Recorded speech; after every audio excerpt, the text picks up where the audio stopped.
Boa noite, sejam bem-vindos ao projeto Iniciação aqui no Conexão 3005, projeto Iniciação que está em sua edição 159, com o professor Walter Teixeira de Andrade, que nos preparou um material iniciático, um material de estudo importante e interessante para apreciarmos nesta noite.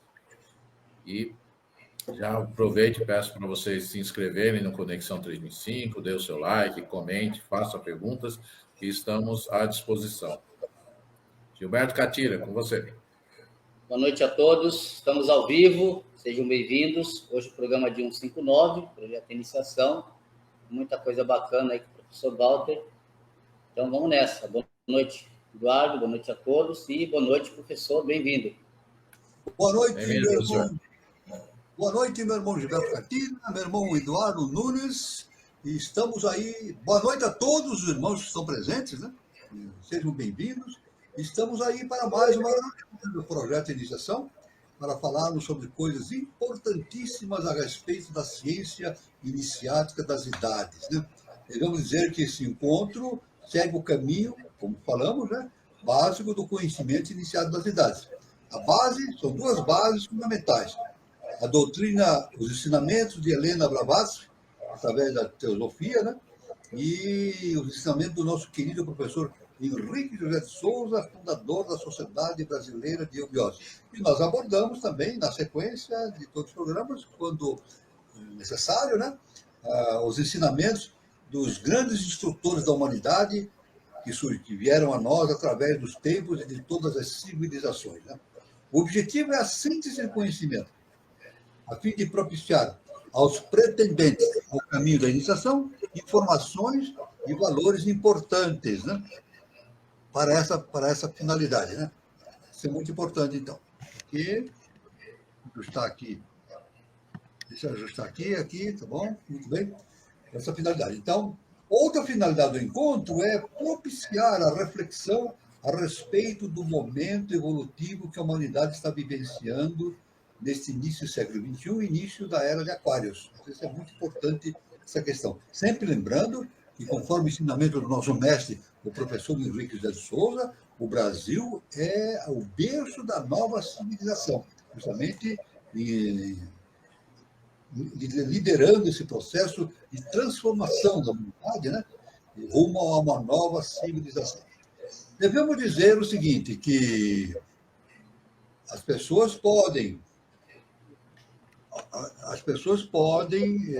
seguir o caminho da iniciação, mas para isso é necessário que elas se filiem a uma escola iniciática. A pessoa pode se filiar à escola iniciática que mais aprover, mais ela apreciar, né? Mas nós, do nosso lado, nós convidamos as pessoas para virem fazer a sua iniciação na Sociedade Brasileira de Eubiose. Como é que a pessoa pode fazer? É só entrar no busca da internet, colocar lá a Sociedade Brasileira de Eubiose, vai aparecer no site da Eubiose. A pessoa consegue localizar no site da Sociedade Brasileira de Eubiose. No site, tem muitas informações importantes a respeito da sociedade, né? E lá existe um botãozinho, está escrito assim, onde estamos? Apertando esse botão, vai aparecer a ligação com todos os departamentos existentes aqui no Brasil e no exterior. Então, a pessoa pode entrar em contato, ela vai ter informações dos departamentos, né? Das várias cidades, das muitas cidades, né? O endereço, o e-mail, o telefone, etc, etc. Então, a pessoa entra em contato e marca o início do seu curso, que está aí. Agora já deve em maio, né? Se estiver, deve ter poucos departamentos com a possibilidade de começar o curso peregrino, né? Mas quem não puder começar agora, pode começar no ano que vem, né? Então, mas ele pode, evidentemente, ter outras informações constantes, né, a respeito da eubiose, né? Pode, através dos departamentos, a pessoa pode se informar a respeito de palestras, né? Palestras que os departamentos produzem, a pessoa pode ir já assistir palestras e já vai se entrosando no conhecimento, né? Devemos dizer que o primeiro grau é o grau peregrino, depois tem mais 4 graus, totalizando 5 graus. Atualizando, 5 graus, a pessoa, então, pode tornar-se membro efetivo da Sociedade Brasileira de Biologia. Tornando-se membro efetivo, ela pode participar de todas as reuniões, palestras internas, externas, e ritualísticas. Ritualística também, né? Também isso é muito importante. Deve ter algo ligado por aí, prestem atenção, deve ter alguma coisa ligada aí que está entrando um som perturbador. Muito bem. O encontro visa também propiciar ao participante que já esteja no caminho da iniciação a possibilidade de repensar tudo aquilo que foi aprendido e receber indicações para novas reflexões a respeito da sabedoria iniciática das idades. Então, essa é a primeira abordagem que nós fazemos, né? Convidando todos a virem para a Sociedade Brasileira de Biologia. Sempre lembrando, é importante que a pessoa faça o seu curso presencialmente, né? Escolha, veja se a sua cidade tem um departamento ou um departamento próximo à sua cidade para fazer o curso presencial. É mais importante que a pessoa faça presencialmente. Agora, se não der para fazer o curso presencialmente, existe uma outra possibilidade, que é o EAD, ensino à distância. Mesmo assim, a pessoa tem que entrar em contato com um dos departamentos e estabelecer esse contato, né? Ela vai receber os ensinamentos através da internet. Então, aí está essas duas possibilidades. Tudo bem? Aí, então, essas informações importantes que nós queremos passar para todos no início desse nosso encontro. Nós vamos aqui ver alguns termos, conforme os ensinamentos de HPB, ela sempre mostra a definição, né, de muitos termos, né, através de glossário, né, e nós abordamos inicialmente sempre a análise desses termos para a gente ir se atualizando e se aprofundando nesses assuntos. No encontro passado, nós vimos justamente um tema bastante extenso, que é a alquimia. Não vamos repetir aqui. Quem quiser ver lá a definição da alquimia, é só ver o nosso número, nosso encontro 158, está tudo lá. Hoje nós vamos continuar esse termo da alquimia, justamente analisando o que significa alquimistas. Alquimistas, aqueles que praticam a alquimia, né? Então, a palavra alquimista é derivada de alqueme, fogo, ou deus e patriarca Cã, também nome do Egito. Os Rosacruzes nos tempos medievais, tais como Roberto de Fructibus, Paracelso, Thomas Vaughan, né, Van Helmont e outros, eram todos alquimistas, que buscavam o espírito oculto em toda a matéria inorgânica. Algumas pessoas, melhor dizendo, diremos, a maioria acusou os alquimistas de charlatães e impostores.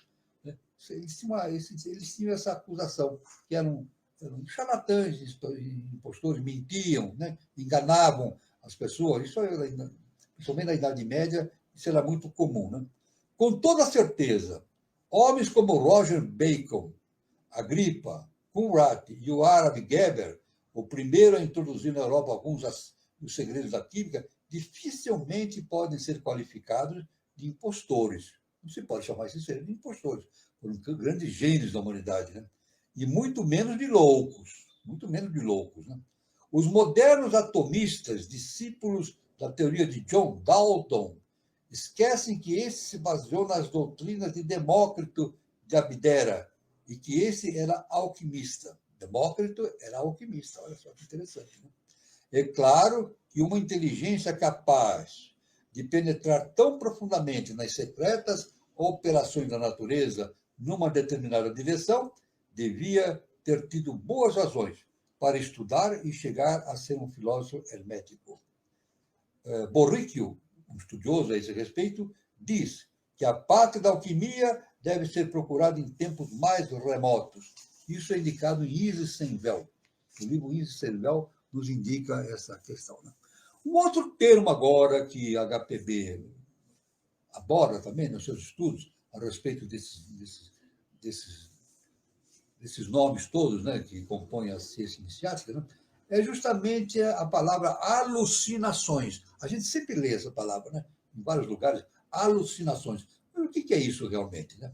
Então, alucinação é um fenômeno, algumas vezes, produzido por desordens fisiológicas, outras pela mediunidade não controlada e outras por embriaguez. Aí estão os 3 caminhos mais básicos, né?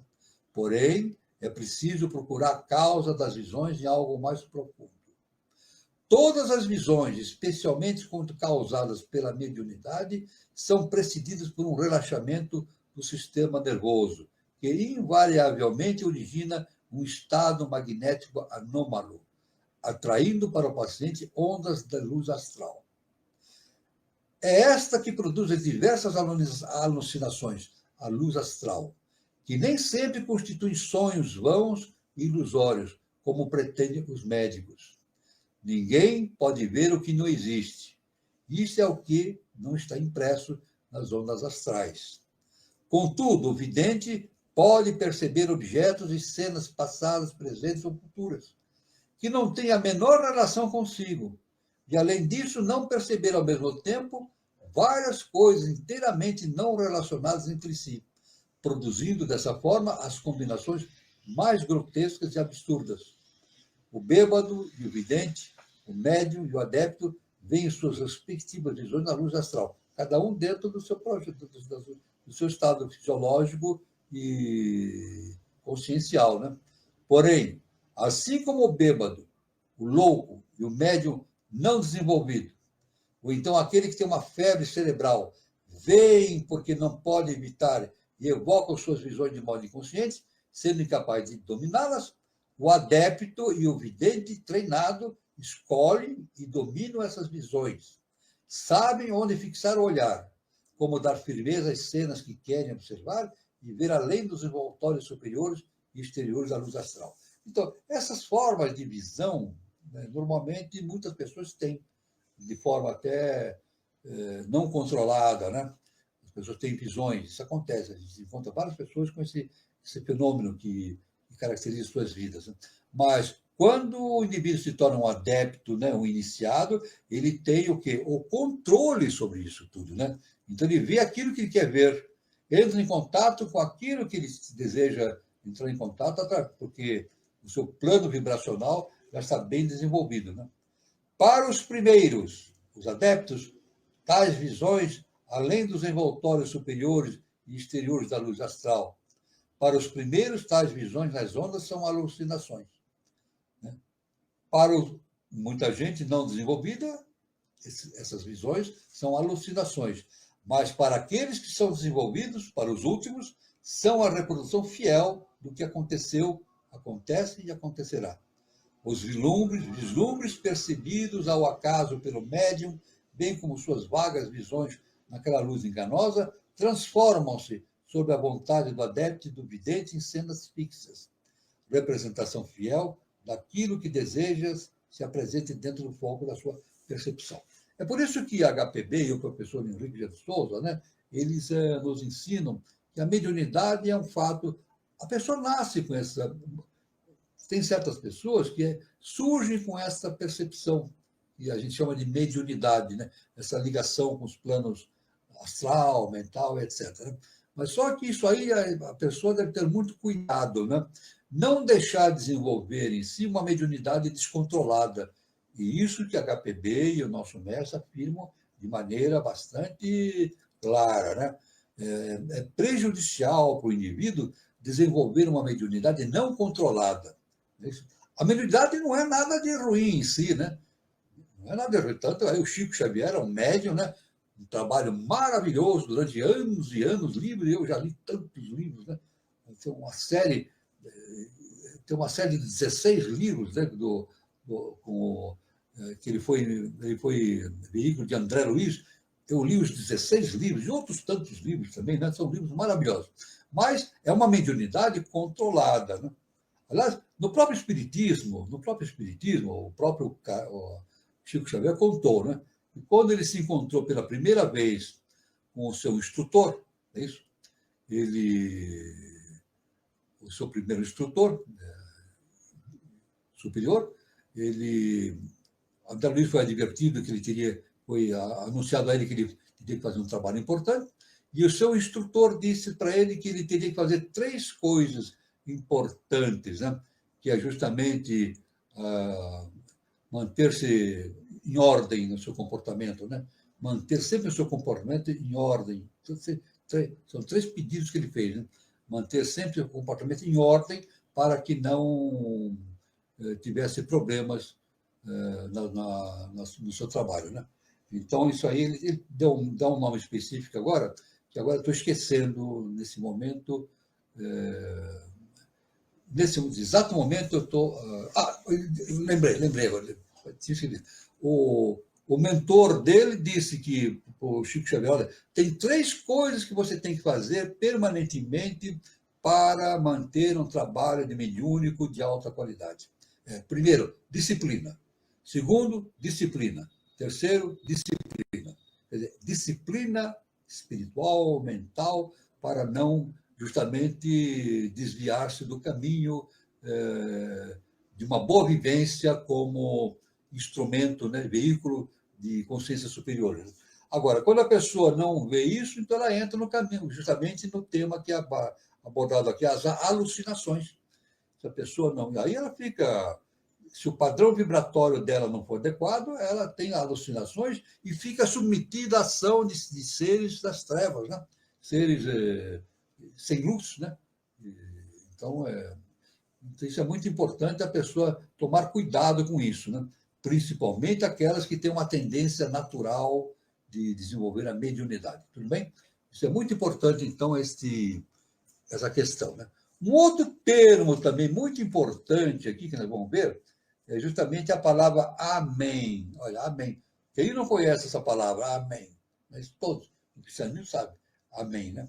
Em hebraico, essa palavra é formada pelas letras A-M-N, sendo similar a Jeová Adonai. É uma forma da palavra hebraica equivalente à verdade. Na linguagem comum, amém significa assim seja. No linguajar comum, no cristianismo, quando a gente fala amém, é como se disséssemos assim, assim seja. Aliás, é comum dentro do culto cristão, né? Quando a gente, isso eu já ouvi tantas vezes, desde criança, né?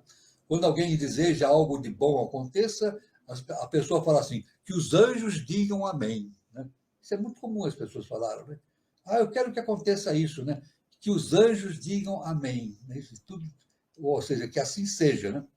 Mas na linguagem esotérica, amém significa o oculto. Maneton de Sebenito diz que tal palavra significa o que está escondido e sabemos, por Hecateu e outros, que os egípcios empregavam o termo para invocar seu grande deus de mistério, Amon, ou Amás, o deus oculto, para que este se tornasse visível e ele se manifestasse. Bonhomme, que é um outro estudioso, célebre decifrador de hieroglifos, acertadamente denomina os adoradores de Amon de Amenof. Bonwick, um outro estudioso, cita um autor que diz: Amon, o deus oculto, permanecerá oculto para sempre, até que se manifeste antropomorficamente. Os deuses que estão muito distantes são inúteis. Amém recebe o título de Senhor da festa da Lua Nova. Jeová, Adonai, constitui uma nova forma de Deus de cabeça de carneiro, Amon, ou Amon, que era invocado pelos sacerdotes egípcios sob o nome de Amém. Então, isso aqui é muito importante, então, esse entendimento, né? Tudo bem? Muito bem. Então, vamos seguindo aqui. Nós vamos ver aqui uma outra informação importante aqui, que é justamente o termo Amitabha. Amitabha, né? É uma corruptela chinesa da expressão sânscrita Amrita Buddha, ou imortal iluminado, nome de Gautama Buddha, Amitabha, né? Este termo possui variações diversas, tais como Amita, Abida, Amitaya, etc., e é explicado através da significação dupla de idade sem limites e luz sem limites, ou esplendor infinito. Amitabha, esplendor infinito, Amitabha, né? Com o tempo, o conceito primitivo do ideal de uma luz divina impessoal foi antropomorfizado. No símbolo búdico do norte, disse que Amitabha, ou espaço sem limites, para Brahma, né? Tem em seu paraíso 2 bodhisattvas gêmeos, Quan Yin e Tashishi, os quais irradiam constantemente luz sobre os 3 mundos em que viveram, inclusive o nosso, ou seja, os 3 planos da existência, terrestre, astral e espiritual, visando contribuir com sua luz do conhecimento para a instrução dos yogis, e, por sua vez, salvarão os homens. Sua elevação, posição no reino da Amitabha, deve-se aos atos de compaixão de ambos, como yogis, quando viveram na Terra. A HPB, então, indica ver a voz do silêncio. Né? A voz do silêncio traz informações importantes a esse respeito. Né? Amitabha, ou seja, esplendor ou esplendor infinito, o imortal iluminado, ou seja, Buda. Esta palavra significa também idade ou espaço sem limites. Amitabha é igualmente para Brahman, ou não manifestado. Também a HPB nos indica que consultar a voz do silêncio. Tem muito, no capítulo 3, é muito importante, tem uma importância muito grande nesses estudos. Né? Um outro termo aqui que nós queremos aqui, antes de iniciarmos um outro assunto, é justamente a palavra Amon, do Egito, né? Um dos deuses maiores do Egito. Amon. Amon, ou Moum, é muito mais antigo do que Amon-Ra, e é identificado como Baal-Ramon, o Senhor dos Céus. Amon-Ra era Ra, o sol espiritual. Ra é o sol, né, no Egito, né? O sol da justiça, pois o Senhor Deus é um sol. É o Deus de mistério e os hieroglifos de seu nome encontram-se frequentemente invertidos. É Pan, toda a natureza esotericamente, e por isso é o universo e o Senhor da eternidade. Ra, como declarado numa antiga inscrição, foi produzido por Neith, mas não engendrado. Disse de Ra como produzida por si mesmo. Então, de Ra, ele produz a si mesmo, conforme o entendimento do Antigo Egito, né? Que criou a bondade com o olhar do seu olho ardente, assim como Sete Tifon criou o mal. Da mesma forma que Amon, Ra é o Senhor dos mundos, entronizado sobre o disco do sol e aparece no abismo dos céus. Um hino antiquíssimo decifra o nome Amen-Ra e proclama o Senhor dos tronos da terra, Senhor da verdade, Pai dos deuses, Criador do homem, Criador dos animais, Senhor da existência, Iluminador da terra, que navega tranquilamente nos céus. Todos os corações se abrandam ao contemplá-lo. Soberano da vida, da saúde e da força, adoramos teu Espírito, o único que nos criou. Então, assim, Amon-Ra é denominado esposo de sua mãe e filho dela. E também,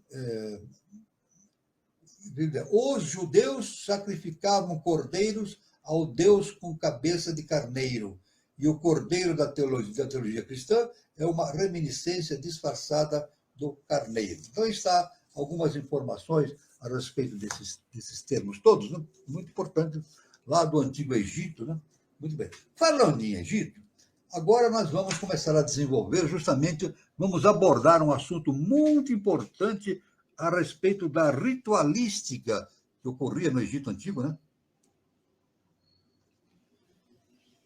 Vamos abordar agora esse tema sobre a ciência iniciática no Antigo Egito e a ritualística que lá existia. É um assunto muito importante, muito extenso, né? Muito extenso. Muito bem. Vamos começar falando agora, nessa segunda parte, sobre as pirâmides do Egito. Olha que coisa importante. As grandes pirâmides, edificadas na infância da humanidade pelos mestres da sabedoria, são livros onde os sábios poderão pesquisar a verdade e a vida. Olha só como é denominado, né? As pirâmides são livros onde está registrado toda a possibilidade do entendimento das coisas no futuro. HPB fala, deixou escrito isso, Helena Blavatsky, né? Que as grandes pirâmides só seriam entendidas a partir do terceiro milênio. Isso ela falou. Nós temos muitas dificuldades ainda de entender o significado esotérico profundo das grandes pirâmides, as três grandes pirâmides, né? Foram conservadas por infindáveis séculos, no intuito de que a simbologia divina, que lá é representada, contribua para o desenvolvimento dos espíritos que ansiosamente procuram retornar ao lar. Olha que importante, né? O retorno à casa do Pai.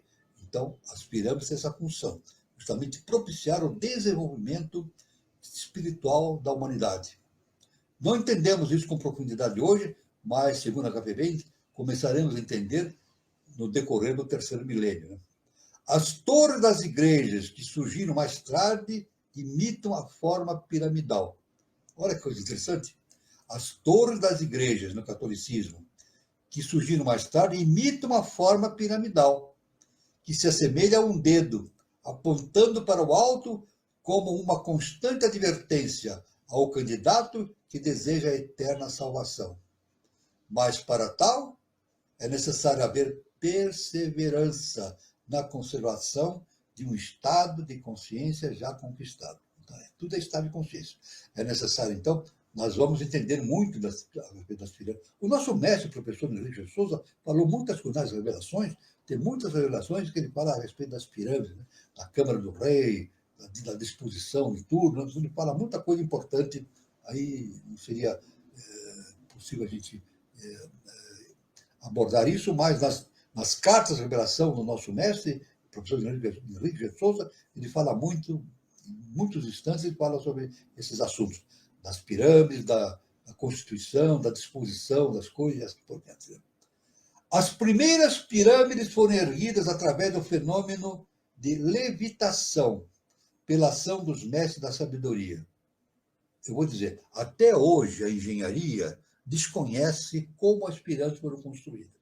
Eu já vi na eubiose vídeos, né, de arquitetos, engenheiros, discutindo de como as pirâmides foram erguidas, né, que eram blocos de pedra enormes, né, como eram transportados. E na região, perto das pirâmides, não existiam montanhas onde pudesse se tirar essas pedras. Né. Então, é um grande... Então, mostram os homens, né, com cordas empurrando aquelas pedras enormes, etc., para ajustar uma sobre as outras para formar as pirâmides. Importante, não se usava argamassa, cimento. Veja só, as construções antigas, todos os construtores antigos, não usavam argamassa. Veja bem, quer dizer, o cimento. Não só as pirâmides, mas aqui também entre os incas. Aquelas construções monumentais dos incas, não se usava argamassa. É um conhecimento de Atlântida. Tanto a levitação, então as pedras não eram arrastadas, olha só. A história não consegue aceitar isso. Somente pela ciência iniciática a gente pode entender. As pedras não eram arrastadas como a gente vê nos desenhos, nos filmes, né? Com escravos arrastando as pedras com cordas, não. Era levitação, sistema de levitação. Eu quero dizer o seguinte, eles não usavam argamassa, né? No Egito, e aqui também na América, né? Os incas não usavam argamassa para juntar as partes. E uma informação importante, olha, é uma coisa extraordinária. Os aquedutos de Roma, não tem os aquedutos? Roma tinha muita água, mas Roma em si não tinha água, vinha de fora, de longe. Então, até hoje, quem vai fazer turismo na Europa consegue observar os aquedutos. Eram condutores de água, né?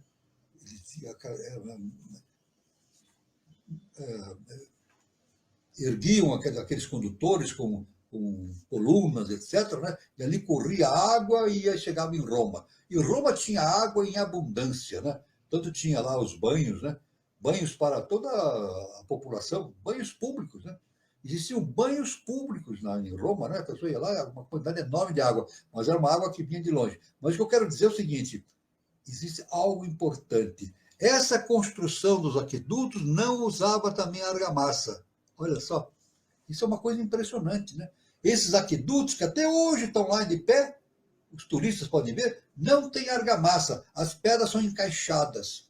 Então, tanto no Egito, como lá nos aquedutos romanos e aqui na América do Sul, entre os maias, etc., né? Aquelas construções eram feitas justamente por...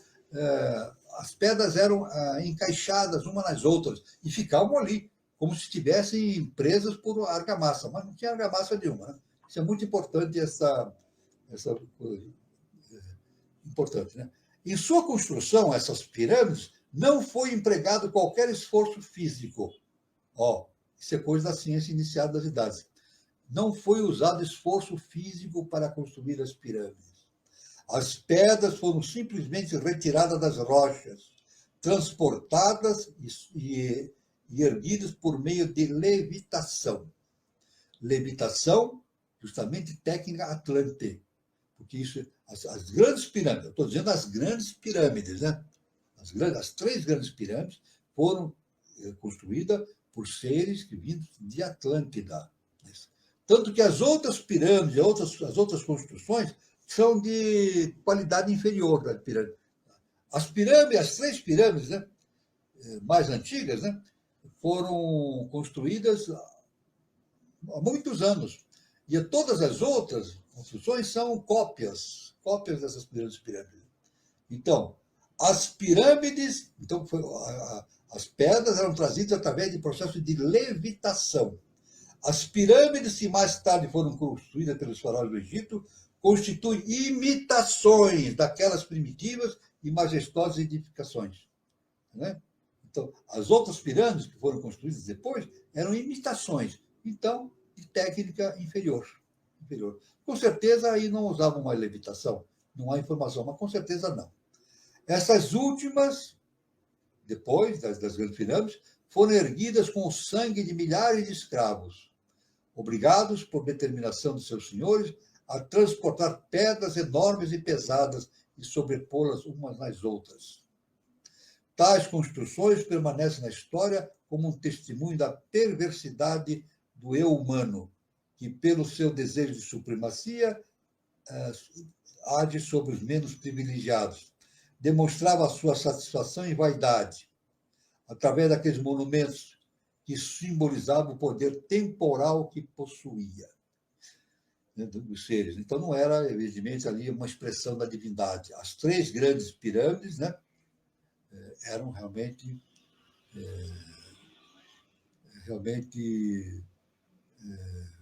simbolizavam o poder da consciência superior, né? O nosso mestre, o professor Henrique de Souza, através de uma revelação, ele nos diz também que aqueles seres que vieram de Atlântida para o Egito, eles tinham uma substância de cor verde. Nosso mestre conta uma substância de cor verde. E com essa substância eles faziam uma magia impressionante. Eles deixavam as pedras moles, maleáveis. Olha só, essa substância deixava as pedras móveis, maleáveis. Então, a gente pode entender que eles podiam, então, moldar as pedras do jeito que eles queriam, através dessa substância que o nosso mestre diz que tinha uma cor verde. Nosso mestre não deu mais detalhes, mas justamente é um ensinamento contido no grande conhecimento da Atlântida, né, da antiga Atlântida. Né? Então, assim, por isso, vedes, hoje, no Egito, a pirâmide de luz e aquelas que representam as grandes maldades e infortúnios de então, os quais ficaram registrados no plano etérico. Então, existe uma grande diferença, né, entre as antigas pirâmides e as pirâmides que foram construídas depois, que eram de qualidade inferior. A explanação desses 2 movimentos, com sua diversidade de interpretação, representa para os pesquisadores iluminados a filosofia da vida humana corpórea e espiritual. Olha só que importante, né? Quando uma pessoa tem o desejo de criar e construir algo empregando apenas a vontade humana, ela se converte, então, numa pedra de sua própria pirâmide individual. E é muito difícil encaixar essa pedra no lugar que lhe corresponde na construção. Assim como foi penoso para os escravos do Egito colocar os pesados blocos de pedra na fachada brilhante dos túmulos dos faraós. Olha que informação importante. Né? O ser externo usa constantemente sua força de vontade humana, mas várias formas de experiências que constituem suas construções materiais e espirituais. Quando o indivíduo reconhecer que não deverá mais construir visando apenas seu ego humano e se tornar ciente de que faz parte impessoal da hierarquia cósmica, que trabalha em conjunto para a maior glória de Deus, então começa realmente a edificar uma pirâmide de luz e deixa de lado sua luta pessoal com as pedras, o eu personalidade. A esse tempo, reconhece o ser superior como o imorredouro espírito de cada emanação da vida que participa da evolução espiritual e, com humildade, coloca-se aos pés do seu próprio santo ser crístico, pedindo a realização do seu plano divino. Depois, tornando-se a colocar-se aos pés do Altíssimo Ser individualizado, com o qual foi dotado por Deus, perceberá que cada pedra é colocada no seu lugar como por magia, através do santo ser crístico de cada pessoa. E assim, a pirâmide de luz é erigida, aquela pirâmide que faz parte da nossa consciência individual. Né? Em cada emanação de vida que desse mundo procede, surge um brilhante com múltiplas facetas. A grandiosa obra é erguida assim como Deus quer, e com isso é executado em parte o plano divino. Então, a gente vê que por esse entendimento aqui, nós somos considerados também como uma pirâmide em construção, né? A pirâmide da luz, que deverá integrar-se justamente no conhecimento superior. Né? Aliás, a gente pode ver que aqui no nosso país, né, nós temos aqui como característica justamente a constelação do Cruzeiro do Sul. Né? O nosso mestre diz o seguinte: se nós olharmos para o Cruzeiro do Sul, nós podemos mentalizar, imaginar são 4 estrelas e uma estrela no meio, chamada estrela intrometida. Ela está ligeiramente deslocada do onde deveria estar. Mas o nosso mestre diz, olhando para justamente a constelação do Cruzeiro do Sul, é como se a gente estivesse olhando para uma pirâmide pela sua base. Olhamos uma pirâmide pela sua base. E é justamente pela constelação do Cruzeiro do Sul que descem as energias para a Terra. O nosso mestre fala isso. As energias descem pelo Cruzeiro do Sul, penetram pelo Polo Norte e saem pelo Polo Sul da Terra. Essa energia toda. Né? E muito mais do que isso. Né? Olha só, como é designado o Brasil? A pátria do Cruzeiro do Sul. Isso aí, veja bem, o Brasil é justamente o patrimônio da Ordem de Cristo, berço da nova civilização. E nos nossos hinos, nos nossos escritos sobre o Brasil, é ensinado que o Brasil é a pátria do Cruzeiro do Sul. O Cruzeiro do Sul é o segundo trono. Representa, tem a sua relação com o segundo trono, a Mãe Celestial. A Mãe Celestial. É isso? Então, o Brasil pode parecer algo masculino, mas ele tem como essência algo feminino. Isso? É por isso que no nosso hino nacional é dito que todos nascem aqui, né, conforme são protegidos pela Mãe Divina. Né? Então, dos filhos desse solo és mãe gentil. É isso? No nosso hino está escrito assim, dos filhos deste solo és mãe gentil.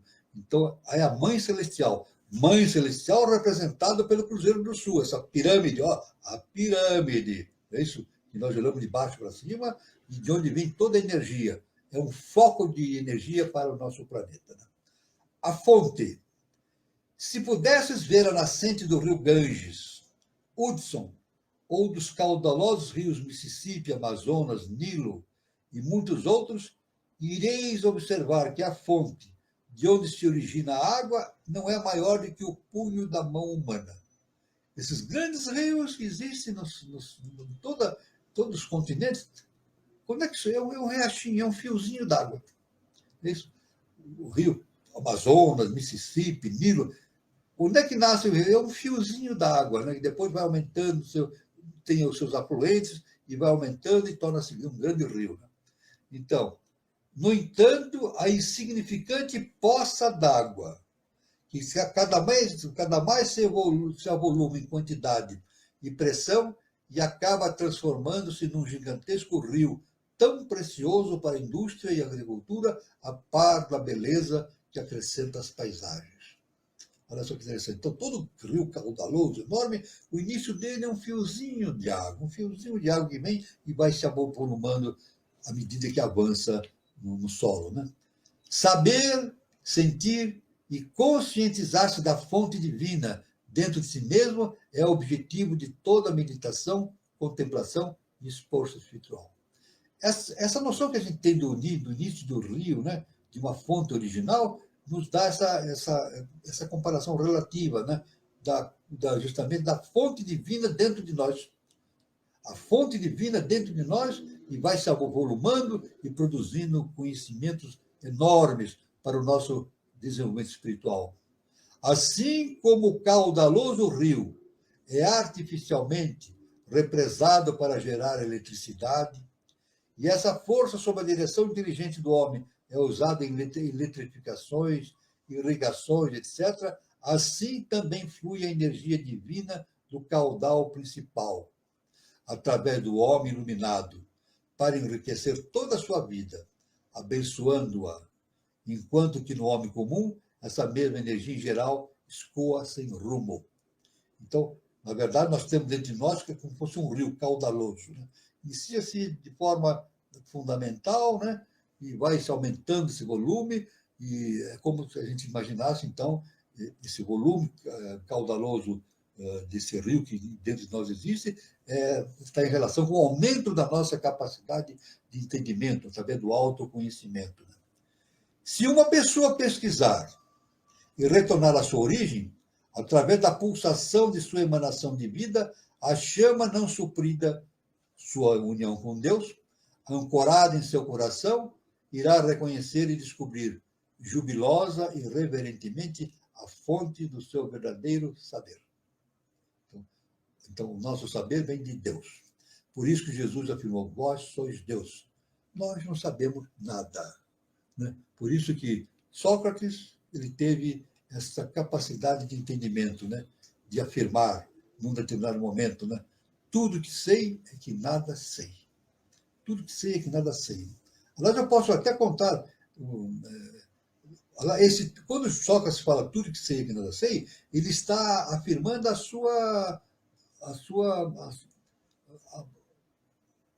a natureza do seu conhecimento, né? É um sábio, né? Porque aquele que diz que sabe tudo, não sabe nada. O sábio é aquele que conhece a extensão da sua ignorância. Por isso, Sócrates, na antiga Grécia, um dia, eu vou contar essa história. Um dia, um amigo de Sócrates chegou para Sócrates e disse, olha, eu estive no templo e a sacerdotisa me afirmou que você é o homem mais sábio de Atenas. Falou para Sócrates. Isso é da história iniciática de Sócrates. Você é o homem mais sábio de Atenas. Sócrates ficou impressionado com aquilo. Sócrates falou, eu, o homem mais sábio de Atenas?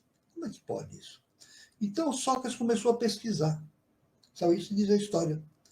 Ele começou a conversar com os grandes sábios da época. Durante um certo tempo, ele visitou os grandes sábios, ia fazendo perguntas e tal, ia tendo respostas, etc. Depois de um certo tempo, ele voltou ao seu ponto de origem, né? A sua casa, evidentemente, né? E chegou à seguinte conclusão. Essas pessoas que se dizem sábios, elas dizem que sabem tudo, mas não sabem nada. E ele, Sócrates, dizia, eu sei que nada sei, mas tenho consciência disso. Sócrates então diz assim, eu tenho consciência da minha ignorância. Por isso que ele diz, tudo que sei é que nada sei. Então, é básico nisso. Aquele que tem conhecimento, que tem noção da sua ignorância, é um sábio. Aquele que diz que sabe tudo, não sabe nada. E aí, no mundo a gente tem muita gente, né, que estuda, faz faculdade, defende teses, né, doutorado, não sei aonde e tal, e se acham sabedores de muita coisa, né? Mas, na verdade, se não tiverem o embasamento espiritual, não sabem coisa alguma. Não é verdade? Sábio é o homem que permite a sua emanação de vida purificar, por meio da atividade do fogo sagrado, as margens lodosas do seu rio e os obstáculos que retêm sua correnteza natural, deixando-o fluir livremente, a fim de realizar o seu plano divino. Esse é o sábio, né? A corrente corre dentro da sua consciência, né? Ele começa a ter consciência disso, né?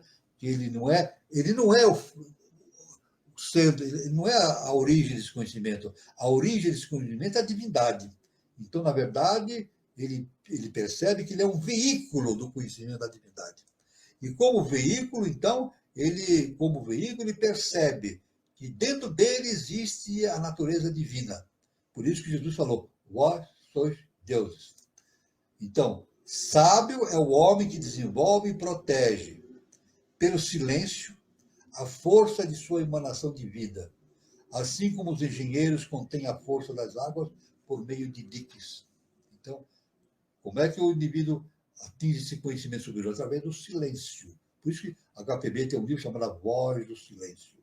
O indivíduo torna-se silencioso, a sua personalidade torna-se silenciosa, ele não fala mais nada de maneira arrogante, mas nesse momento, através do silêncio, a consciência divina desce sobre a sua consciência. Então, ele torna-se um veículo cada vez mais poderoso e mais adequado para a consciência superior. Então, é por isso que existe esse livro escrito por HPB chamado A Voz do Silêncio. Aliás, nós vamos dedicar mais futuramente, logo, alguns programas para analisar justamente o livro Voz do Silêncio e analisar o que está nele contido. Vai ser um momento muito importante para o nosso trabalho aqui, viu? Analisando A Voz do Silêncio, de Helena Petrovna Blavatsky. Sábio é o homem que navega no rio da sua vida, conhecendo a direção da correnteza, e assim pode dirigir o curso de sua nau, impelida pelos ventos favoráveis do Espírito Santo. É o poder do caudal cósmico dos mestres ascensionados. Enquanto se delicia no rio da emanação da vida, sabe que toda a sua alegria, toda a sua força, toda a sua beleza depende da sua fonte. Tudo que nós temos depende da fonte. Nós não fazemos nada por nós mesmos. Sim, veja bem, nós não fazemos nada por nós mesmos. Isso. O sábio, o gênio, ele não é sábio por si mesmo, não. O sábio é aquele que é veículo da consciência divina, das emanações superiores. Então, ele torna-se um gênio.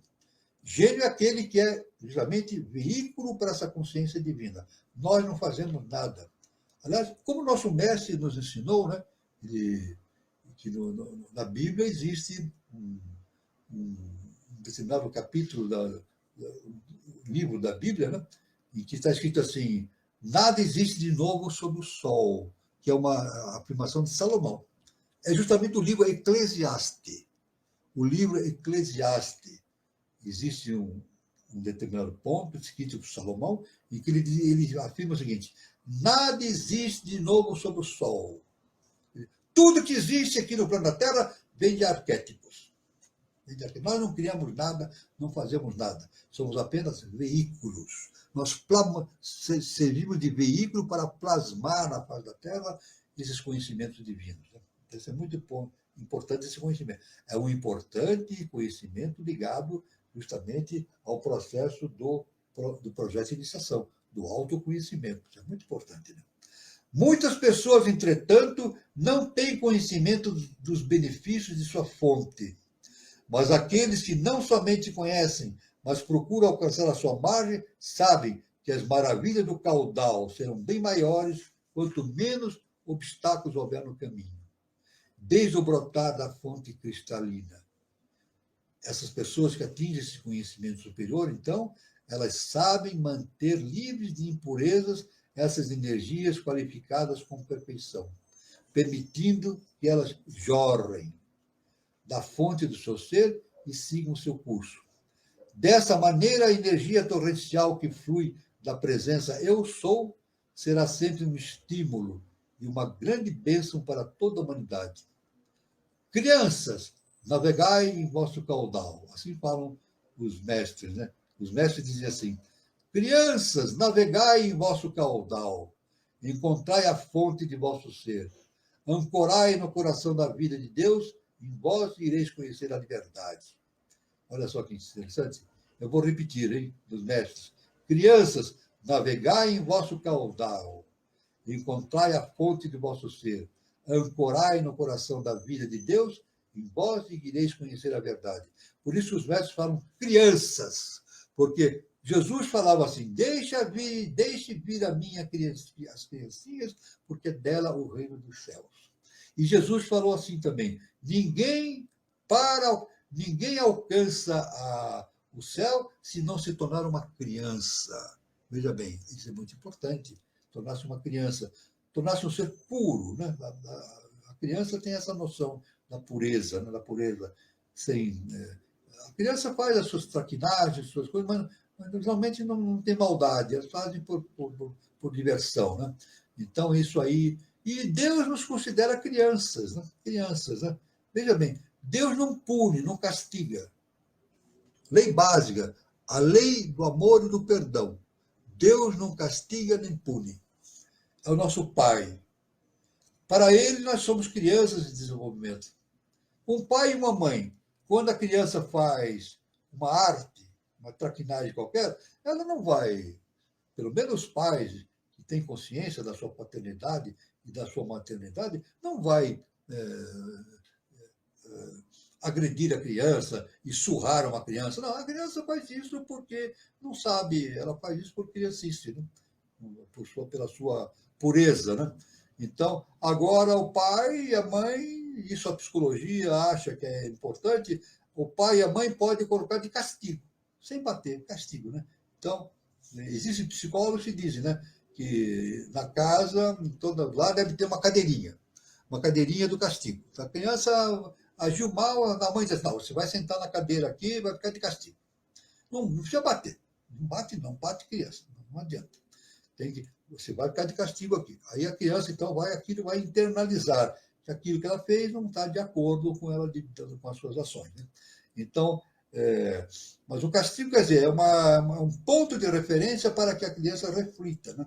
Então, mas a mãe sempre perdoa, né? Qualquer traquinagem que o filho faz, né, a mãe sempre perdoa.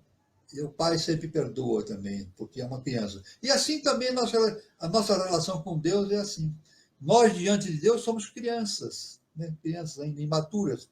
E, aliás, o Mário Rosso de Luna, o grande instrutor, né, que conviveu com o professor, ele é um escritor da Espanha, né? E era também alquimista e astrólogo, astrônomo, né? Ele dizia que os seres humanos são impúberes psíquicos, ele denominava assim. Todo ser humano é impúbere psíquico, não atingiu a sua maioridade espiritual. Então, é por isso então que Deus não castiga nem pune. Ele olha para mim, olha para nós e somos crianças. Mas ele dá, assim como a mãe dá a oportunidade para o seu filho para entender aquele fato de não fazer mais aquela traquinagem, o nosso Pai Celestial também age da nossa forma, né? Perdoando as nossas traquinagens, os nossos desvios e nos dando oportunidade. Por isso que Jesus está no Evangelho, né? A última observação que Jesus fez no Calvário, no Gólgota, foi o seguinte: ele fez assim, ele falou para o Pai: Pai, perdoai-os, porque não sabem o que fazem. Jesus, então, perdoou toda a humanidade apesar de todo aquele sacrifício ao qual ele foi submetido, ele perdoou em nome do Pai toda a humanidade. Ele disse: Pai, perdoai-os porque não sabem o que fazem. Então, nós vamos encerrando aqui nesse ponto, né? E depois, na próxima encontro, nós vamos entrar, então, nos processos iniciáticos do Egito, né? Iniciação em Luxor, né? E nos grandes centros iniciáticos que existem no Egito, vamos estudar Luxor e outros santuários, né? E a importância da alta vigilância, né? E o trabalho mútuo dos 4 corpos, e assim por diante, nós vamos enveredando nesse caminho transcendental da ciência iniciada das idades. Muito bem, eu vou passando a palavra para os nossos irmãos Gilberto Catira e Eduardo Nunes, porque está encerrada essa primeira parte, né, do nosso encontro, e estou à disposição aqui, e convidamos a todos a participarem da nossa conversa agora, em conjunto, a respeito desses assuntos. Professor Walter, olha, você abordou bastante assuntos interessantes, coisas leves e coisas profundas que nos conectam a um passado antiquíssimo e, ao mesmo tempo, nos coloca aqui no presente, né? Então, vou dar alguns destaques aqui. O primeiro que você comentou lá na frente sobre uma correntezinha de água que sai de uma fonte, né? E ela em movimento se une ao rio, e é um rio caudaloso em movimentação, né? E você começou com termos que tinham em comum a letra M, como Amém, Amitabha, Amon, e o próprio Alquimistas, né, tinha o M dentro das suas palavras, né? E eu dei um destaque aqui de que a letra Amém, que é o M no hebraico, né? Ela tem esse significado da água em fonte que em movimento se avolume em um rio. Isso, que importante, muito interessante, né? Então é impressionante, né? Como É um fio assim de a gente água percebe que tem uma inteligência nisso, né? É. Inclusive, no século XIX, né, houve um grande trabalho de pesquisadores procurando as fontes do rio Nilo, né? Muita gente se movimentou procurando a origem do rio Nilo, né? E com certeza encontraram lá um filete de água, né? Um filete de água que depois vai avolumando e assim por diante. Então é assim, e tudo o rio caminha para onde? Para o oceano, né? Para o oceano, vai para o oceano. Então, veja bem, olha só que importante. Nós somos rios, né? Correntes, e caminhamos para desaguar no oceano, né? O oceano do universo, né? Do universo. A nossa consciência caminha para depois desse fluxo de água para desaguar no oceano.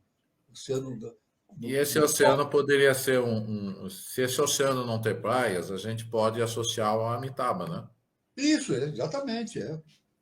Que eu anotei aqui como uma das palavras. Né? O que acontece no plano cósmico acontece de maneira muito similar no plano humano, né? A gente vê que há uma relação muito grande, né?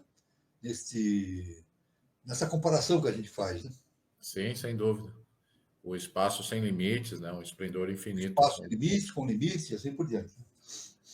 E quando você menciona na água, e você falou de Roma, tem um ponto em comum entre Roma e Lisboa, né? São duas capitais na Europa, caracterizadas aí por 7 colinas.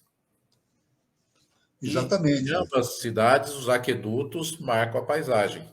É um legado romano, os aquedutos. Exatamente. A ponte mais alta, a mais elevada ponte de Lisboa, ela inicia do lado de Lisboa e vai até Setúbal, né? Tem um aqueduto, que é um ponto turístico, inclusive, né? Olha que coisa linda, hein? E corre água até hoje, né? Corre água até hoje. Ela só não é utilizada mais como meio oficial, mas ela tem sua utilidade, sim, né? E o outro destaque, professor, e tem perguntas aqui também dos participantes, mas um outro destaque, sim, tem uma pergunta que foi feita sobre o Papa, onde é que a gente menciona do Papa, eu confirmei aqui que foi há 2 edições atrás, foi a nossa edição 157, que que o professor estava falando sobre a mãe, né? A homenagem à Mãe Divina, e a gente tocou lá para o minuto 59 em diante e falou um pouquinho sobre o novo Papa e sobre o brasão, né? O brasão do novo Papa. O outro comentário que foi feito, cadê? Então, você falou lá do Cruzeiro do Sul, esse aqui é só uma informação, né? Mas você falou do Cruzeiro do Sul, que ele, olhando de cima, é como se fosse a base de uma pirâmide. Uma pirâmide, exatamente. E que essas pirâmides, elas... dessa pirâmide, ou dessa visual de pirâmide, saem as fontes de energias que abastecem o planeta Exatamente. Terra, entrando pelo Polo Norte e saindo pelo Polo Sul. Então, na prática, o nosso planeta ele tem um tubo cósmico. Tubo cósmico, exatamente. E depois você comentou que o Cruzeiro do Sul, que é essa fonte, né? Ela é o símbolo da Terra aqui do Brasil, né? Ou seja, a constelação do Cruzeiro do Sul faz parte da iconografia do Brasil. Então, eu comentei aqui, né, que o Cruzeiro do Sul é simplesmente a constelação que está representada no selo oficial da República. Exatamente. Mas olha que casamento feliz aqui. Já na bandeira imperial do Brasil, o tubo planetário está lá representado. Porque ele tem a esfera armilar de Dom Manuel, né? Ela como se tivesse um tubo cósmico por causa da cruz templária, né? A cruz vermelha que está representada no brasão da bandeira imperial, ele dá um aspecto de um tubo cósmico. Ou seja, um planeta, né, com a esfera armilar de Dom Manuel e um furo formando esse tubo cósmico. Então, é interessante isso, né? Então, você vê o Cruzeiro do Sul na bandeira atual e um tubo cósmico com a cruz no centro, né, formando esse desenho, né, ajudando. Eu estou aqui com uma imagem, vamos ver se dá para ver aqui. Sei que está pequenininho, mas está aí, né? Está aí. Está aí no cantinho direito aí, a bandeira do Império, do Brasil Imperial, exato, né? Exato. Dá para ver o tubo cósmico, né? O tubo cósmico, exatamente. A cruz da Ordem de Cristo, né? Ele dá esse formato, né? Sobre a esfera, né? Bom, esses foram os meus comentários, mas aí surgiu umas perguntas aqui. Tem o Guilherme Guazelli Neto, ele comenta o seguinte: uma vez, quando admite que nada sei, surgiu uma fantástica solução. Amém. Exatamente. Quando o indivíduo admite que nada sabe, ele está no caminho da iniciação. Esse é o ponto básico, a admissão da sua própria ignorância. O que Sócrates fez. Olha, a gente sabe que Sócrates não era só um filósofo, ele foi precursor do Cristo, né? Era um ser, ele tinha consciência, o Sócrates tinha uma consciência crística. Ele se comportava à maneira de Jesus Cristo. Isso. Ele perdoava a todos, não tinha nenhum ressentimento, e era desprezado, e foi julgado também de maneira falsa, né? Um falso julgamento. Foi julgado e foi obrigado a tomar cicuta, né? Que é um veneno, né? Uma planta, né? E foi tomado e tomou a cicuta, né? Então é muito importante. Então Sócrates foi um momento muito importante na humanidade, como precursor do Cristo, um dos precursores. Tem vários precursores do Cristo, né? Mas Sócrates foi um ser de elevada consciência e que até hoje tem uma importância muito grande no nosso conhecimento, na nossa cultura, né? Mesmo acadêmica, né? Uma importância muito grande. Né? Bom, e o Catira lembrou aqui, não esqueça de dar o seu like no vídeo, né? Então, Catira, passo para você a palavra. Oi, Carlos, isso aí. Já pegando o gancho, né? Então, um recadinho para o pessoal. Hoje tem bastante gente aí comentando, bastante gente online. Então, não esqueçam, deixem o seu like no vídeo, compartilhe, manda esse link para um colega, um amigo, uma pessoa que goste desse tema, que gostam, né, do assunto que é tratado. E se você é novo por aqui, né, sempre passa gente nova por aqui, sempre tem alguém novo. Resultado, principalmente por conta, né, aí do compartilhamento, do like. Então, sempre tem alguém novo. Se você está passando por aqui, vendo o nosso vídeo aqui ao vivo ou ele gravado, se inscreva no canal. Se inscrevendo no canal, você recebe todas as nossas atualizações dos programas de sábado e de terça ou alguma outra programação em dias alternativos que, porventura, venham a ter, estando inscrito no canal e ativando o sininho das notificações. Sempre que tiver uma atividade nova, você receberá o alerta antecipado dessa programação. E mais importante, hoje é o programa de número 159. Todos os programas do projeto Iniciação têm aqui uma abordagem exclusiva, isso é importante dizer, do professor Walter. Então, são tratados de assuntos aqui com abordagem exclusiva, com temas de interesse que tem a extrema relevância para aqueles que estão buscando o caminho da iniciação, que querem entender, que querem se familiarizar com a linguagem, aqueles que estão pensando em buscar uma escola iniciática ou ainda a própria eubiose, né? Então, às vezes a pessoa fica na dúvida como é que funciona, que temas que são tratados. Basicamente, eu falo basicamente de forma resumida, obviamente, aqui não é aprofundado, mas assim, em se tratando de tópicos, os temas basicamente se relacionam com os temas que são tratados aqui.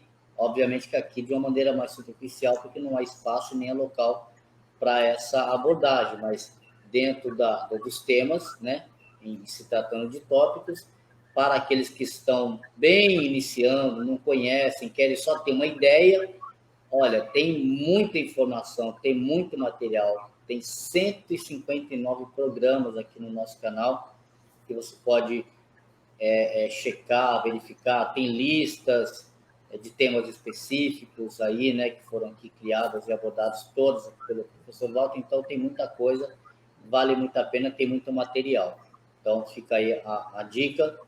E para fechar aqui, um comentário rápido, falando ainda da letra MEM, né? Lembrando que a letra MEM, ela é uma das 3 letras mães, né, do alfabeto hebraico, né? Nós temos aí 3 letras mães, né? O Aleph, Mem e Shin, e o Mem é justamente o que corresponde ao elemento água, que interessante, né? Então, dessas 3, é uma tríade, né? Que faz aí o triângulo, que são as 3 letras mães. Das 3 letras mães, o Mem é justamente a que corresponde ao elemento água.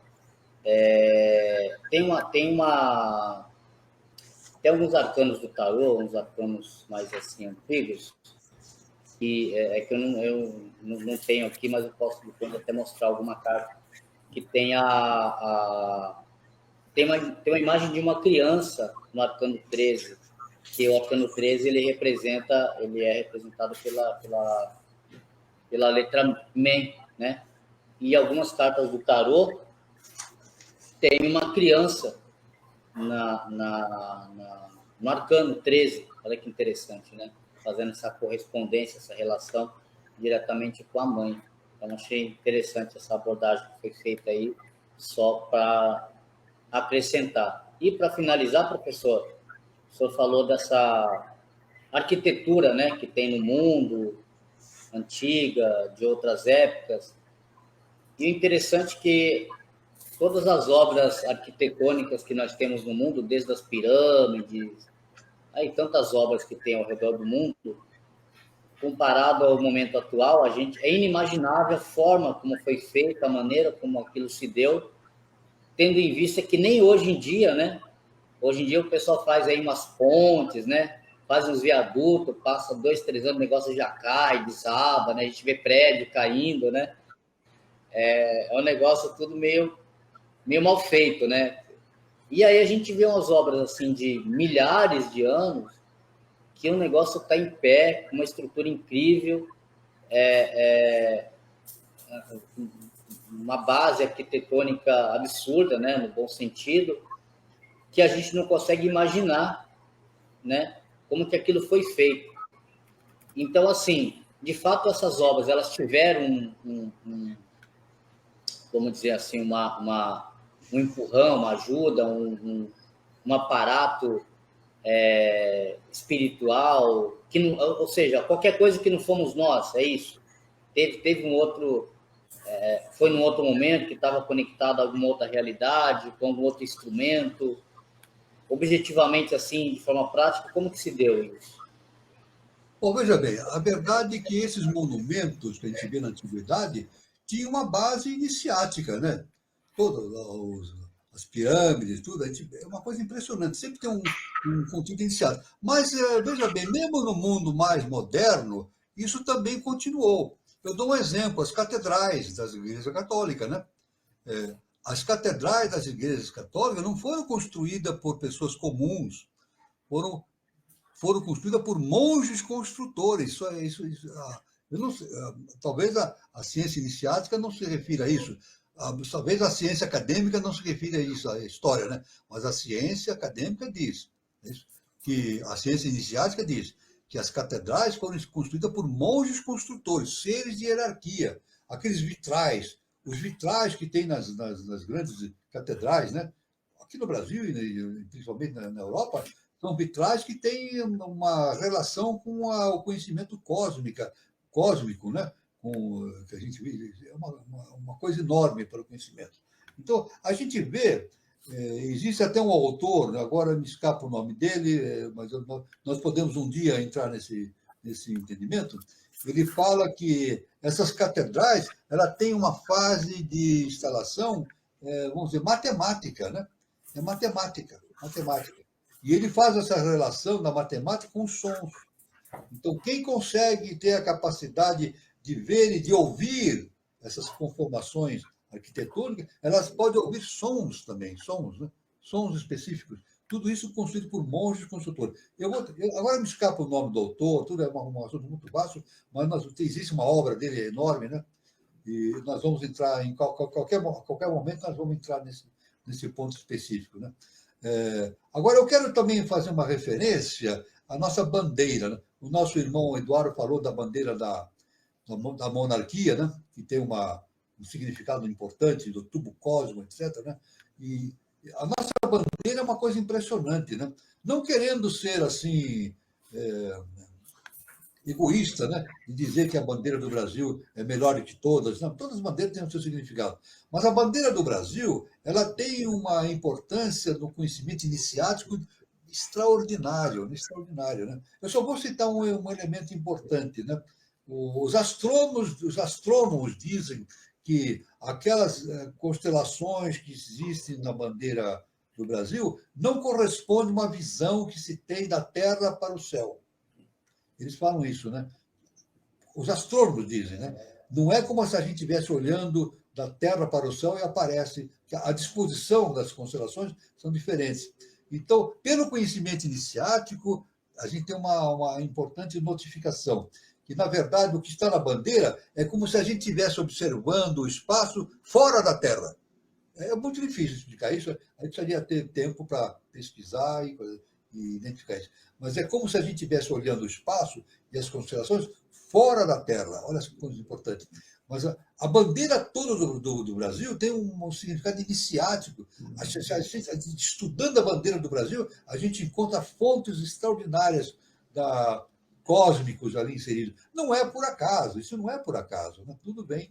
E justamente também relacionando com a fonte de toda a energia, né? Que vem justamente do Cruzeiro do Sul e assim por diante, né?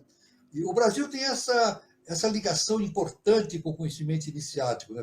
Algo importante também que eu queria mencionar, a gente vê que nos departamentos,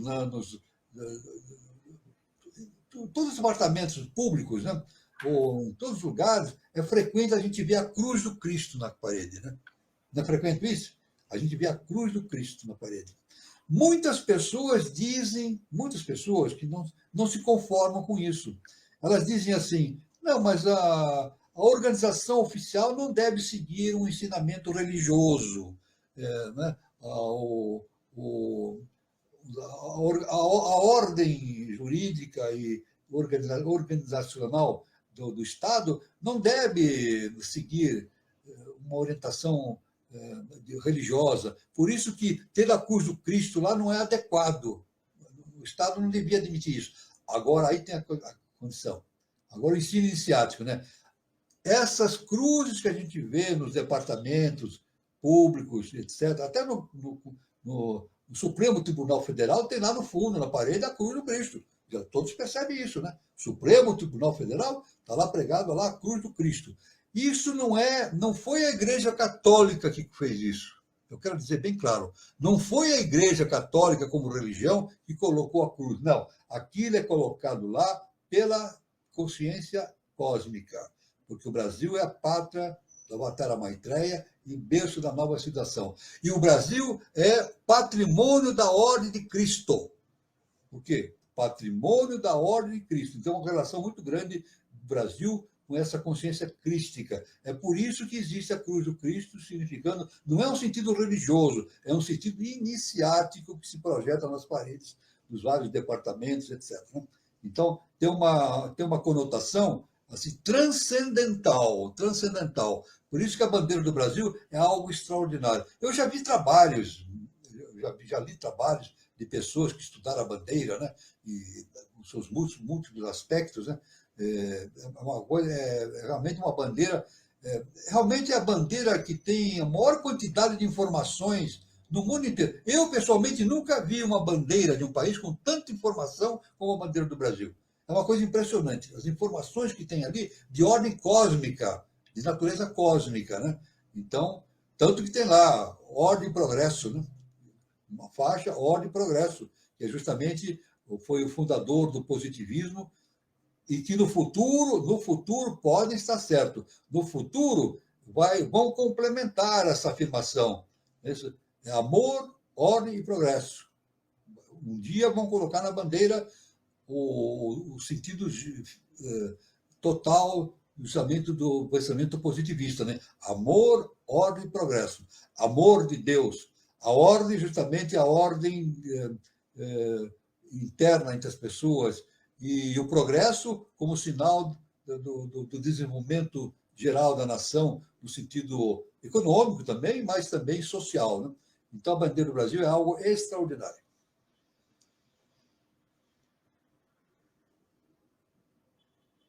Eu quero também...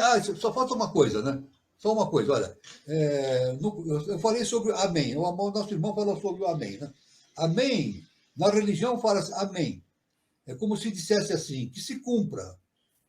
Tanto que o povo diz assim, que os anjos digam amém, para que as coisas ocorram de maneira satisfatória e benéfica para a humanidade, né? Agora, na eubiose, nós não falamos amém. Falamos bijan. A diferença, né?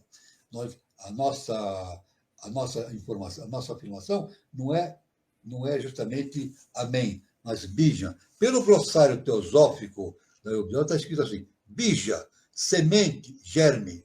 Bija é um semente, germe. O bija é um som, palavra ou sentença que se pronuncia no início ou fim de um mantra, a fim de produzir o efeito desejado. Mas o entendimento é isso. Quando a gente fala amém, a gente espera que as forças celestiais faça ocorrer aquilo de verdade, aquilo que nós desejamos. Mas quando a gente diz bija, significa como se a gente dissesse, eu tenho certeza que a lei cósmica se cumpre. A lei cósmica ela é cumprida sempre. Então, é o sentido do bija. O bija é uma relação nossa com o cosmos, entendendo que nada acontece por acaso. Bija significa vai acontecer de acordo com a lei cósmica justa e perfeita. Professor, você estava perguntando o pesquisador que você tinha visto algo, né? Seria o Fulcanelli? Também, mas tem um outro pesquisador agora, me escapou, é tanto conhecimento, viu? Às vezes a mente... Ele tem um livro, vários capítulos, né? que eu li esse livro, inclusive, no departamento da Moca, né, da Ubiose, na Sala Franco, tem lá um livro desse aí. Hoje não tem livros à venda, eu não consigo ver livros à venda, mas tem bibliotecas que vendem livros antigos, né? Mas é um livro famoso. Eu vou me lembrar do nome, agora me esqueci o nome dele, mas ele faz essa relação, né?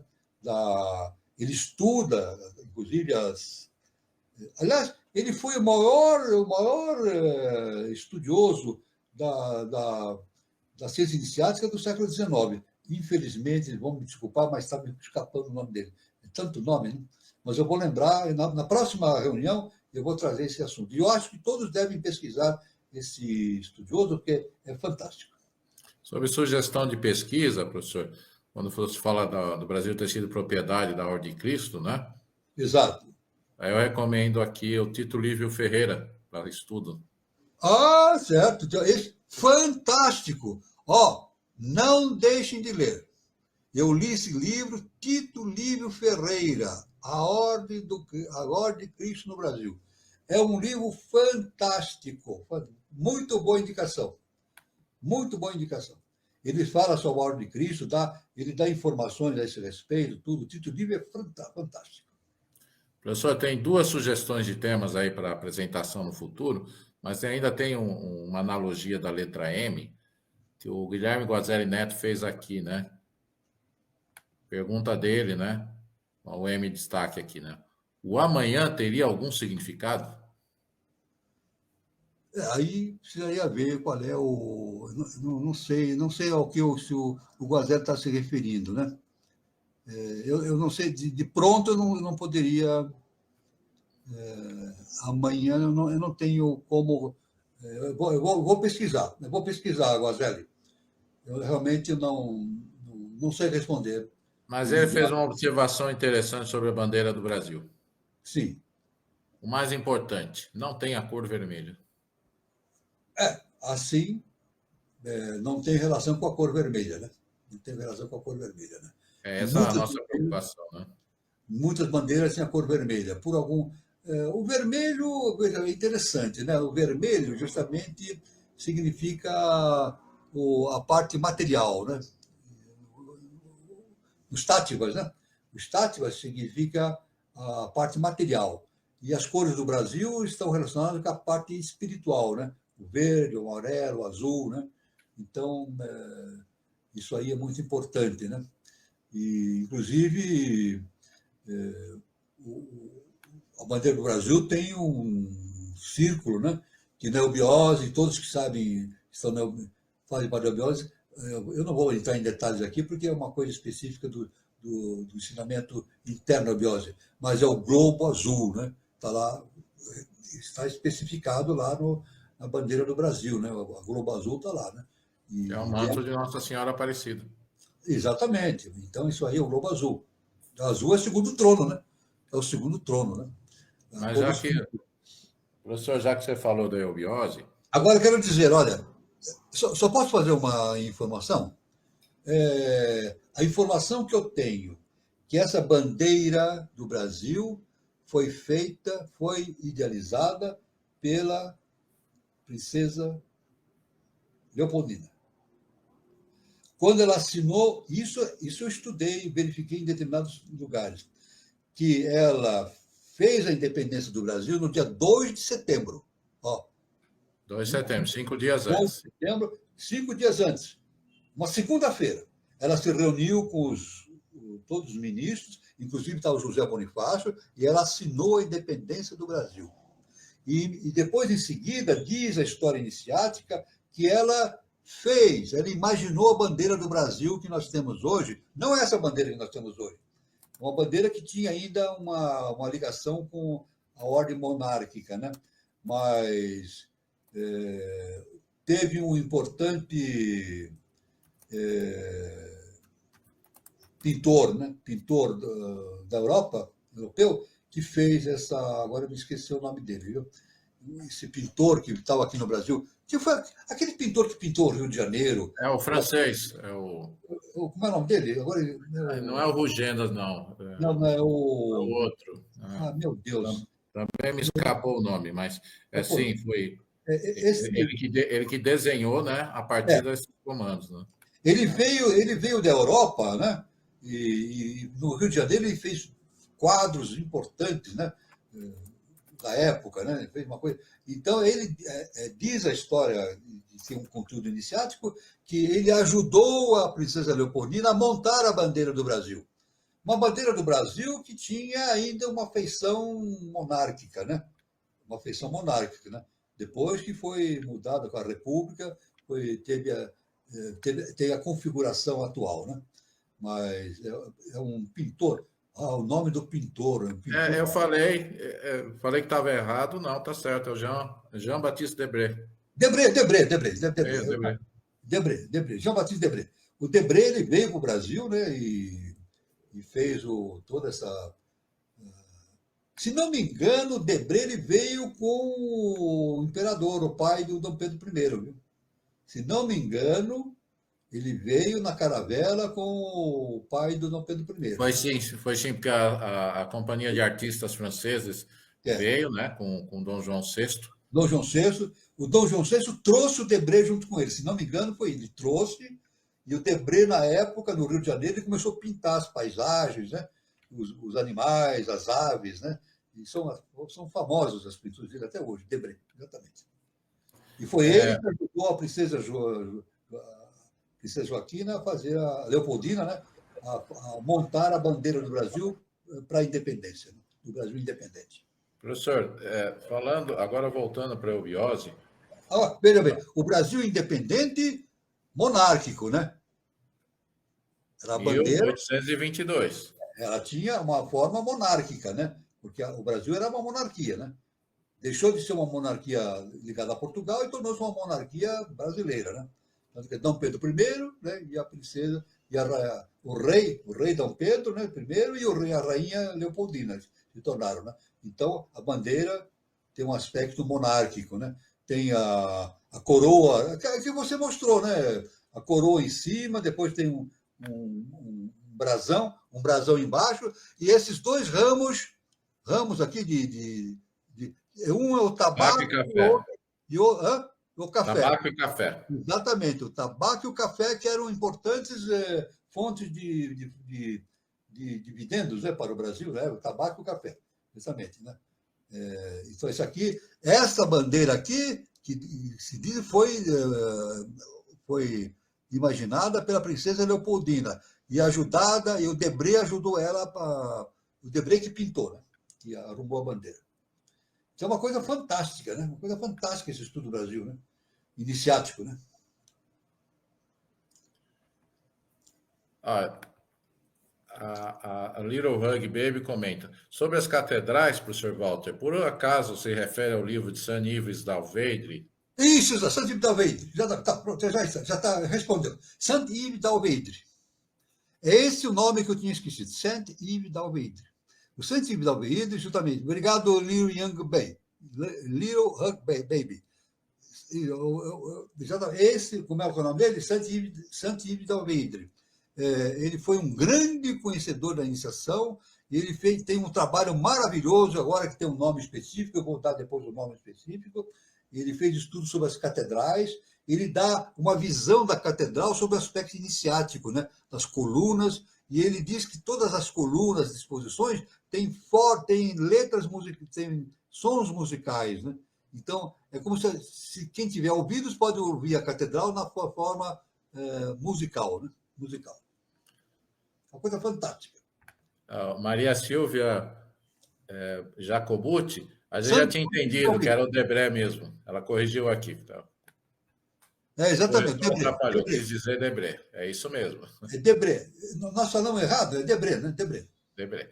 E o Little Hug Baby comenta do livro, a obra O Arqueômetro. Arqueômetro. Exatamente, Little Hug Baby. Arqueômetro. Saint-Yves d'Alveidre.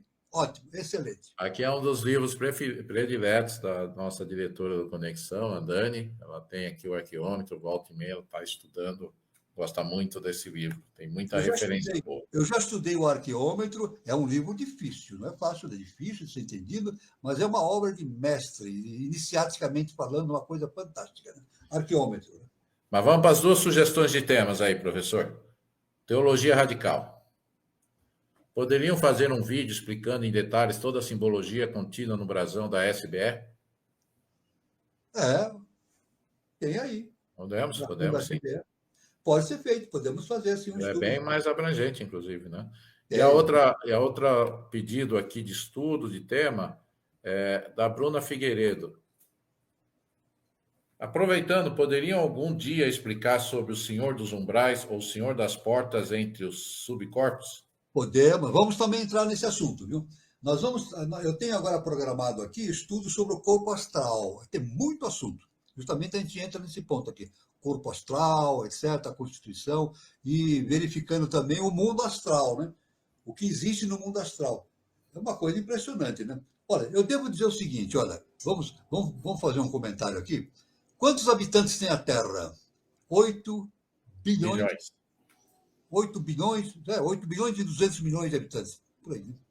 Agora, conforme as indicações iniciáticas, no mundo hiperfísico, vital, astral, tem de 20 a 30 bilhões de consciências. É incrível, né? De 20 a 30 bilhões de consciências, prestes a um dia reencarnar e fazer o seu trajeto pela eubiose, pelo caminho, né? Iniciático, né? Então, é muita consciência aí, né? Uma coisa extraordinária, né?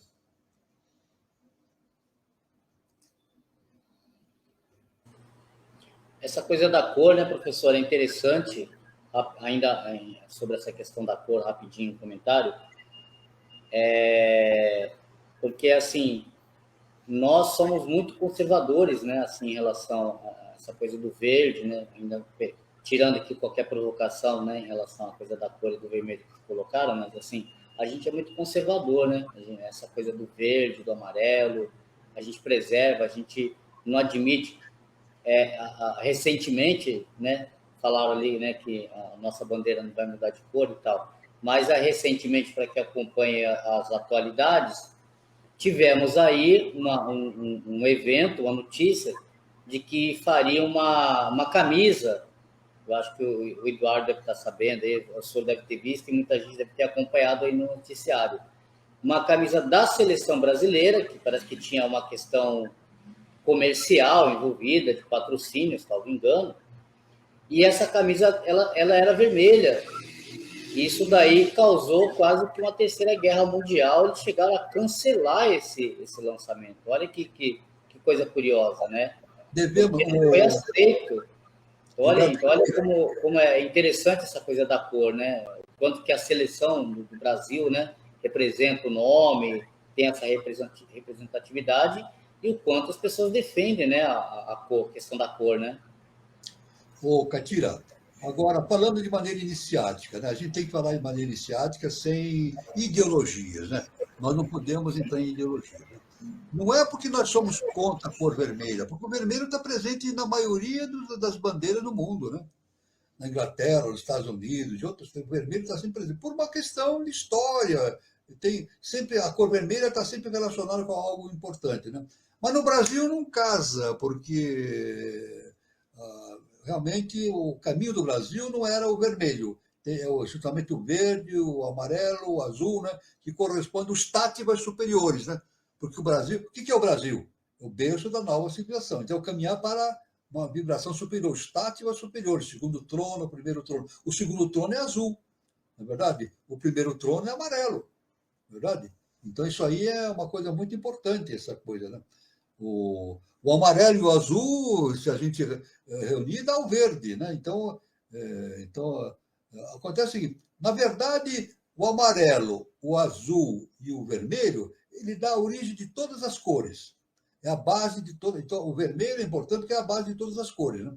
Um pintor, na antiguidade, os pintores faziam as suas próprias tintas. Hoje não, o pintor vai lá e compra na loja a tinta para fazer o seu quadro. Antigamente, não. Lá, os grandes pintores, eles faziam as tintas. Né? Então, as tintas básicas desses pintores eram justamente o amarelo, o azul e o vermelho. Misturando essas cores, eles obtinham matizes. Né? Misturando essas cores, os táticos tem matizes específicos tem o violeta, né? O violeta, por exemplo, se misturar o azul do segundo trono com o vermelho, dá o violeta. O violeta, que é uma cor característica da Igreja Católica, né? A Igreja Católica tem a cor violeta muito importante, né? Então, essas 3 cores são as 3 cores fundamentais. E antigamente os pintores faziam. Hoje os pintores não, eles vão lá e compram na loja lá específica o matiz que ele quer, a indústria produz cores específicas que o pintor quer, etc. Mas antigamente não. Agora, a base do Brasil são as estátivas superiores, né? Justamente partindo do azul para o verde, amarelo, então isso faz parte da... Não é uma ideologia isso, é uma ideia de que o Brasil é o berço da nova civilização, conduzindo a um pensamento superior, não tático, não ligado às condições mais materiais da vivência humana. Professor, chegou a hora dos nossos anúncios de próximas atividades. Bom, a próxima atividade é justamente a edição número 160 do Projeto Iniciação. Exato, opa! Estamos aí, então, no sábado, fechando o mês de maio, né? Projeto Iniciação com o professor Walter Teixeira de Andrade. Tem o retorno aí do caso Antônio Nascimento e, claro, o Gilberto Catira vai estar aí nos bastidores, a Dani Troncoso e eu vamos estar apoiando as atividades. Terça-feira não vai ter projeto Roda de Conversa. A gente vai ter uma atividade interna na Eubiose, é um momento cósmico importante, então a gente tem os nossos trabalhos em direto. Porém, na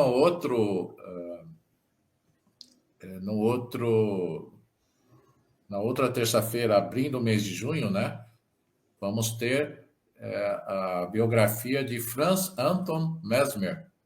Opa, olha que legal. Então, o criador do mesmerismo, né? Então, o médico Franz Anton Mesmer desafiou os limites da ciência e da fé em pleno século XVIII, mas foi questionado e desacreditado. Qual foi a sua obra? O que é mesmerismo?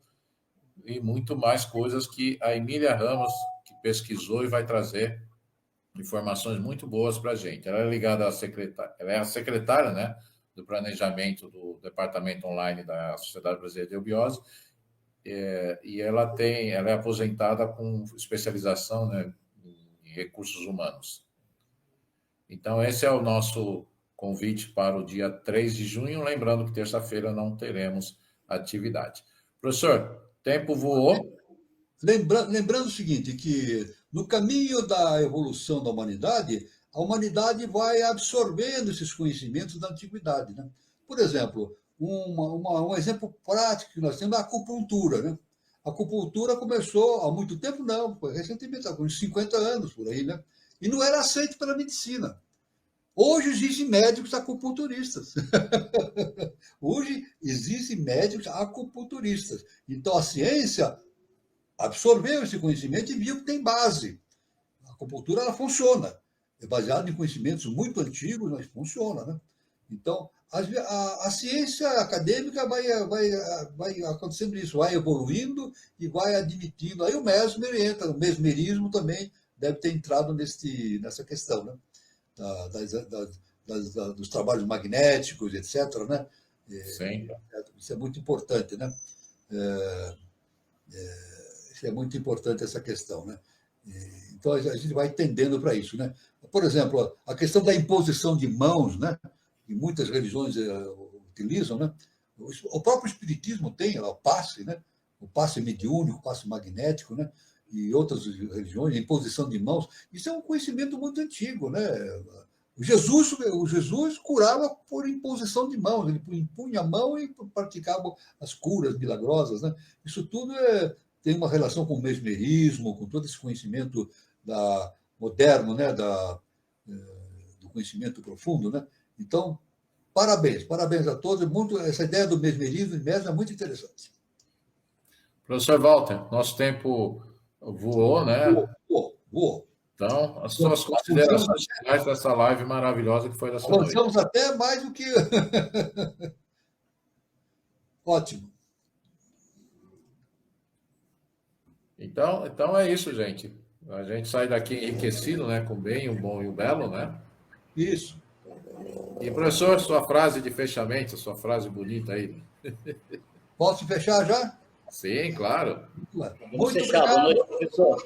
Boa noite. Muito obrigado, meu irmão Gilberto Catira, meu irmão Eduardo Nunes Carvalho, e muito obrigado a todos os irmãos que participaram da nossa reunião aqui, e a todos eu digo, luz, paz e amor, até sábado que vem, fiquem todos com Deus.